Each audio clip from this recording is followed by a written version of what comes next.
बहुत दुख की बात है कि हमारे बीच अब रतन टाटा साहब नहीं रहे हैं। हमने भारत के अनमोल रतन को खो दिया है। जैसा उनका नाम था वैसे ही उनका काम था। वाकई में वो अनमोल रतन थे। रतन टाटा साहब हमारे बीच में नहीं रहे हैं, लेकिन उनकी दी गई सीखें, उनके दिए गए विचार, जो वो कर गए हैं, जो वो काम कर गए हैं, जो वो सीख दे गए हैं, वो हमेशा इतिहास के पन्नों में रहेंगी। उनका हमेशा इतिहास के पन्नों में नाम रहेगा। तो आज हम इस वीडियो में उन्हीं की दी गई सीखों के बारे में बात करेंगे। हेलो दोस्तों, मैं हूं संगीता। मेरे channel about life with Sangeeta में आपका एक बार फिर से स्वागत है। उम्मीद है आप खुश होंगे, स्वस्थ होंगे और अच्छे होंगे।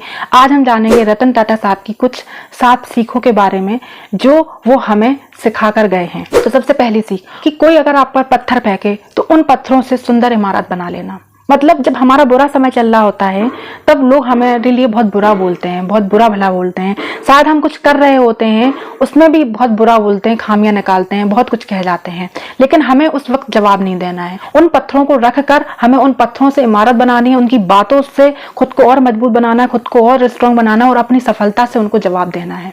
नंबर 2, अगर आप तेज चलना चाहते हैं तो आप अकेले चलें, लेकिन अगर आप बहुत दूर तक जाना चाहते हैं तो सबको लेकर चलें। रतन टाटा साहब का यही एक सिद्धांत था। उन्होंने हमेशा लोगों के साथ चलना सीखा, हमेशा उन्होंने लोगों के साथ जुड़ना सीखा और लोगों के लिए काम करना चाहा और करते आए हैं। उन्होंने अपनी सक्सेस को अपने तक ही सीमित नहीं रखा, उन्होंने अपनी सफलता को लोगों के साथ बांटा। वो लोगों के साथ चलना जानते थे, वो लोगों की परेशानियों को समझना जानते थे, वो लोगों की मदद करना जानते थे। कि वो कहा नहीं जाता है कि पैसे वाले तो बहुत हैं, पैसे वाले तो बहुत हैं, लेकिन दूसरों का दुख दर्द समझने वाले मिल जाएं तो क्या बात है।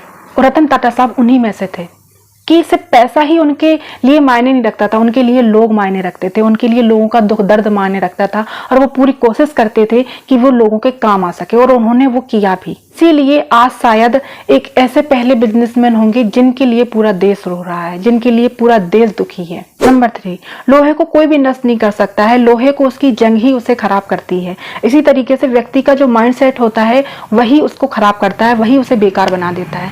अगर हम माइंडसेट अच्छा रखेंगे, अच्छा करने का सोचेंगे, अच्छा विचार रखेंगे तो हमारे साथ भी अच्छा ही होगा। लेकिन अगर हम माइंडसेट अपना नेगेटिव रखते हैं, हमेशा बुरा ही सोचते हैं, लोगों के बारे में बुरा सोचते हैं, कभी अब अच्छा सोच ही नहीं पाते हैं, तो हमारे साथ भी कभी अच्छा हो ही नहीं पाएगा। हमें खुद हमारा माइंडसेट हमें बर्बाद कर रहा होता है, हमें खत्म कर रहा होता है। हम अंदर ही अंदर इतनी नेगेटिविटी भरे रहते हैं जिसकी वजह से हम खत्म हो रहे होते हैं। नंबर 4, मैं सही फैसले लेने में विश्वास नहीं रखता हूँ। पहले मैं फैसले लेता हूँ, उसके बाद मैं उस फैसले को सही बनाता हूँ। ये मुझे लाइन उनकी बहुत अच्छी लगी। बहुत से लोग तो फैसला इसी वजह से नहीं ले पाते हैं क्योंकि उन्हें ये डर लगा रहता है कि मेरा फैसला गलत ना हो जाए। लेकिन एक बात याद रखना, जब तक आप फैसला लोगे नहीं, डिसीजन लोगे नहीं, तब तक आपको ये पता कैसे चलेगा कि ये सही है कि ये गलत है। जब आप गलतियां करते हो तभी आप गलतियों से सीखते हो, तो वो भी आपका फैसला सही ही है, क्योंकि अगर आप गलतियां करोगे नहीं तो सीखोगे नहीं, और सीखोगे नहीं तो आगे बढ़ोगे कैसे।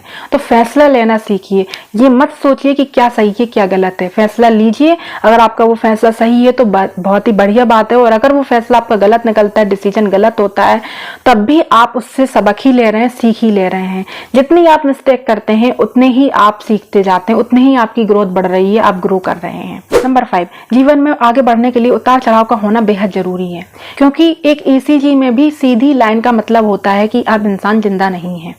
तो उतार चढ़ाव होने बहुत जरूरी है। तो ये हमें बहुत अच्छे से समझना होगा। जो भी हमारी लाइफ में उतार चढ़ाव आते हैं, जो भी हमारी लाइफ में चैलेंजेस आते हैं, प्रॉब्लम्स आती हैं, सिचुएशंस आती हैं, वो हमें बताती हैं कि हम जिंदा हैं। वो हमें बताती हैं कि हाँ, तुम इस काबिल हो, तुम इस लायक हो कि तुम कुछ कर सकते हो, तुम कुछ बन सकते हो। नंबर 6, अवसरों के पैदा होने और उनके आपके पास आने का इंतजार ना करें, अपने अवसरों को खुद बनाएं।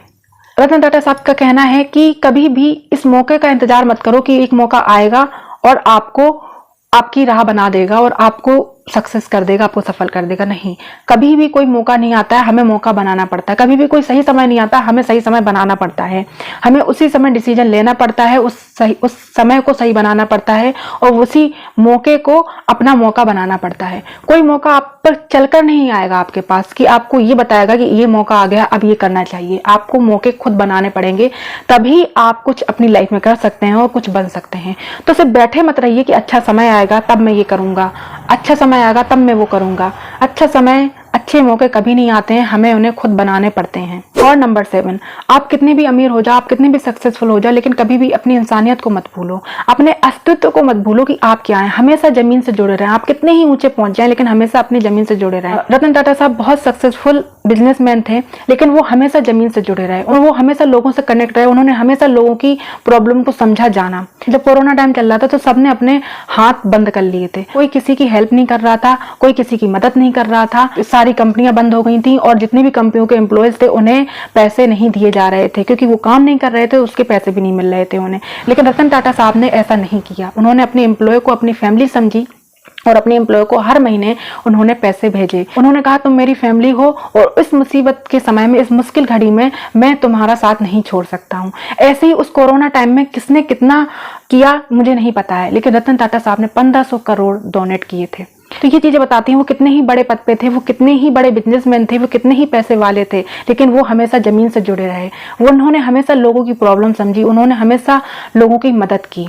और ये तो सभी लोग जानते हैं कि रतन टाटा साहब ने हमारे भारत को क्या क्या नहीं दिया है। वो हमारे देश के एक अनमोल रतन थे और हैं और हमेशा रहेंगे। इसी के साथ मैं उनको नमन करती हूँ, उनको कोटि कोटि प्रणाम करती हूँ कि उन जैसा इंसान शायद ही इस दुनिया में दूसरा होगा।